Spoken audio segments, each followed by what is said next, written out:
Hello दोस्तों, हम आ गए अपने तीसरे पड़ाव पर, यानी कि हम जो रिवीजन कर रहे हैं पीवाई क्यूज का।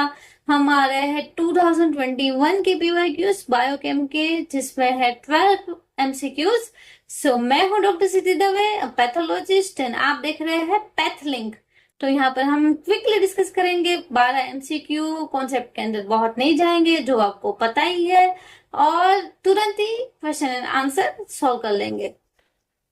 तो सबसे पहला क्वेश्चन जो पूछा गया था, जो कैसल्स नेकलेस, इसमें एक फिगर है जो बहुत फेमस फिगर है, जहां पर एक जो पेशेंट है उसके गले में पिगमेंटेशन, ब्लैक पिगमेंटेशन हो गया है। वो कैसल नेकलेस की तरह दिख रहा है। और वो जो ये वाली डेफिशिएंसी, ये सेम पेपर में नियासिन की डेफिशिएंसी 2 बार पूछी गई है। नियासिन मोस्ट आईएमपी क्वेश्चन है। नियासिन के जितने जितने जितने हैं वो एक बार तो पढ़ ही लेना है। तो कैसल्स नेकलेस कितने बार, 3-4 बार पूछा गया है प्रीवियस ईयर्स में।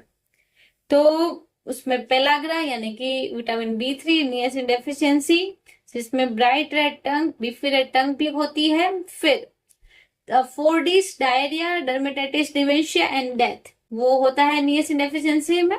फिर आगे हिस्ट्री में दिया गया होता है पॉलिस्टराइज या मेज, और जो ज्वार बेस्ड राइस या कॉर्न बेस्ड राइस, या पेशेंट इज अल्कोहलिक, ये सब की हिस्ट्री दी गई होती है। तो और इसकी ट्रीटमेंट में क्या देंगे हम, 100 to 20 मिलीग्राम नियासिनामाइड,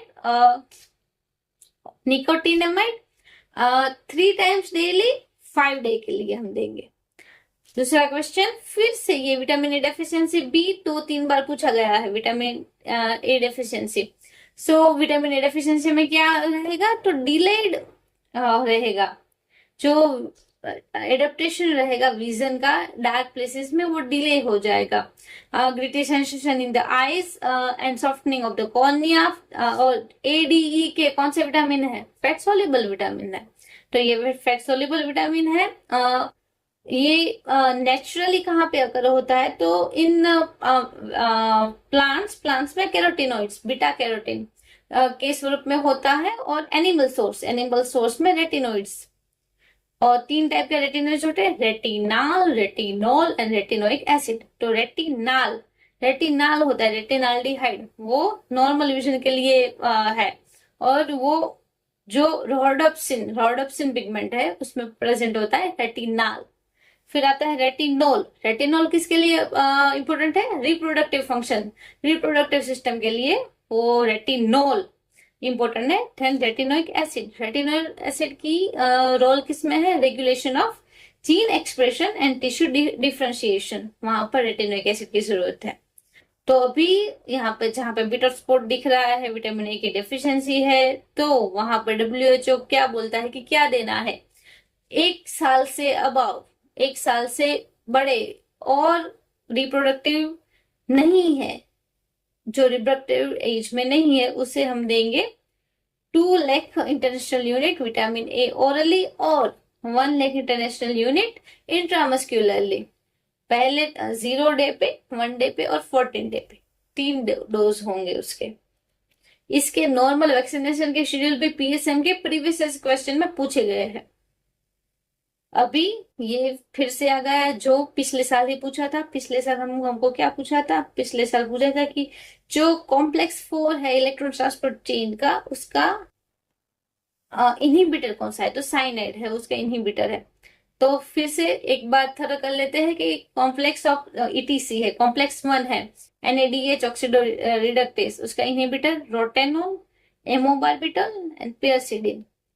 फिर कॉम्प्लेक्स नंबर 2 सक्सिनेट रिडक्टेस, उसमें क्या होगा, उसका इनहिबिटर है मेलोनेट, कार्बोक्सिन, TTF है।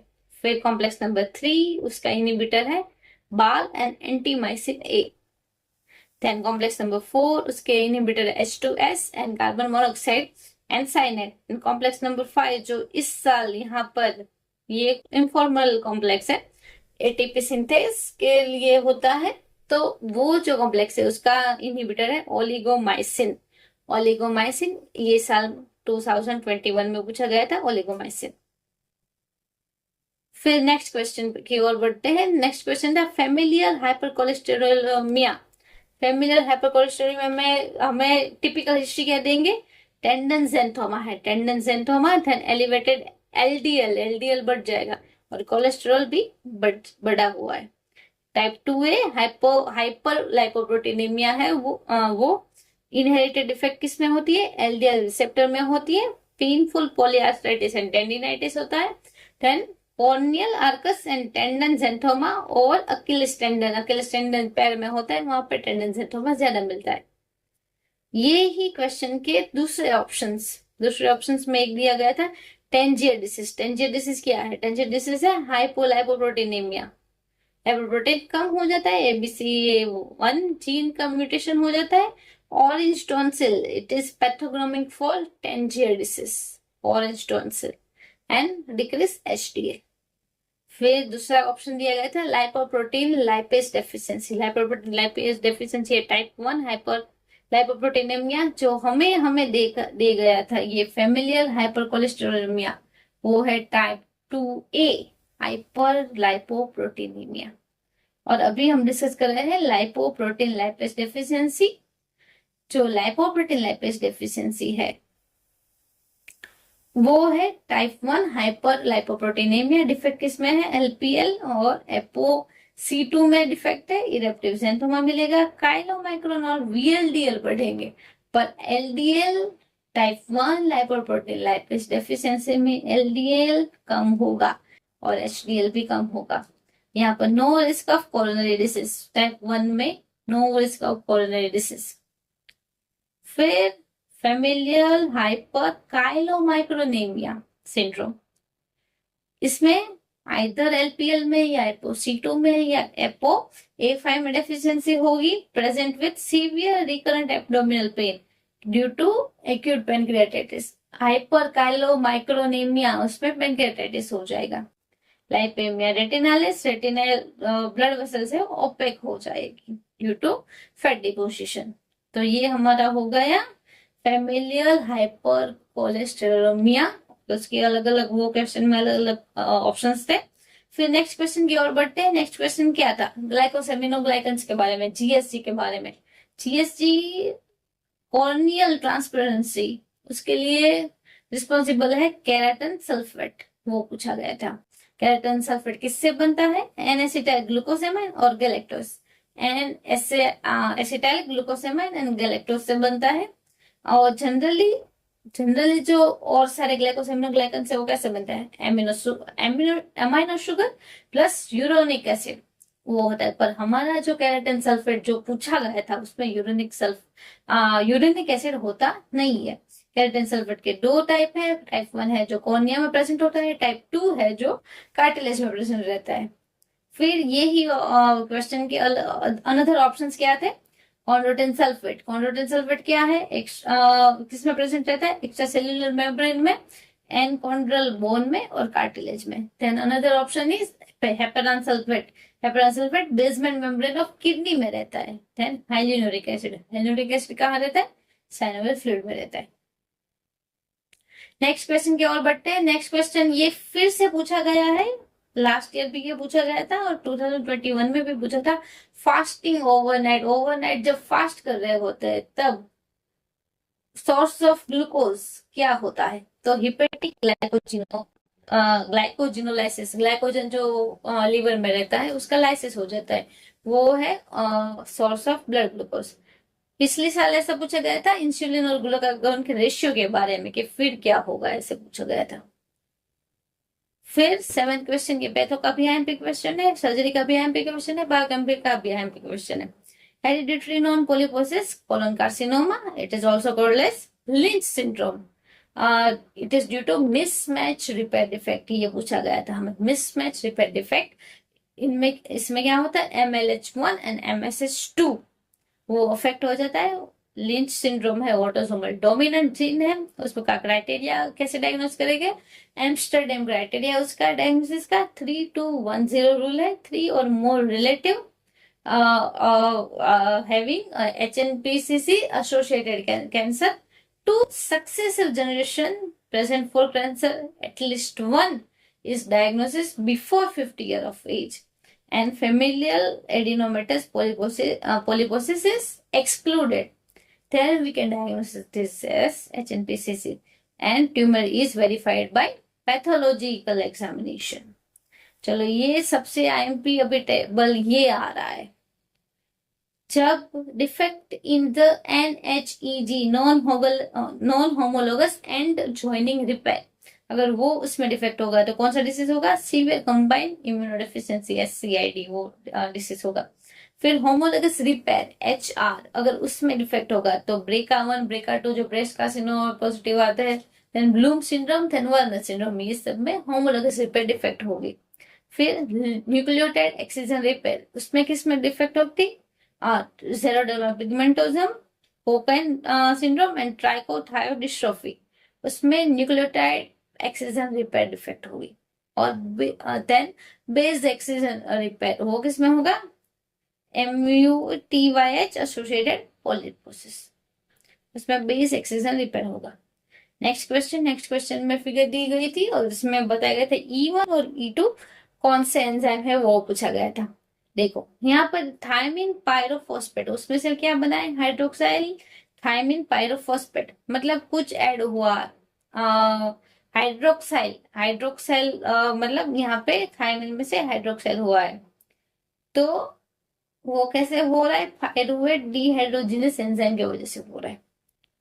दूसरा यहाँ पर पूछा गया था कि ये कौन सा एंजाइम है, तो लाइपोएमाइड में से बना है एसिटाइल डाइहाइड्रोलाइपोएमाइड, तो क्या ऐड हुआ? एसिटाइल, तो ट्रांस एसिटाइल ट्रांसफर हुआ, तो मतलब trans acylase डाइहाइड्रोलाइपोइल trans acylase enzyme. ऊपर वाला जो एंजाइम है थायमिन पायरोफॉस्फेट से हाइड्रोक्सी थायमिन पायरोफॉस्फेट बनाने के लिए पायरुवेट डिहाइड्रोजिनेस और लाइपेमाइड में से बन रहा है एसिटाइल डाइहाइड्रोलाइपेमाइड, उसके लिए डाइहाइड्रोलाइपोलाइल ट्रांस एसिटाइलेज, एसिटाइल ट्रांसफर हो रहा है तो ट्रांस एसिटाइलेज। नेक्स्ट क्वेश्चन क्या है?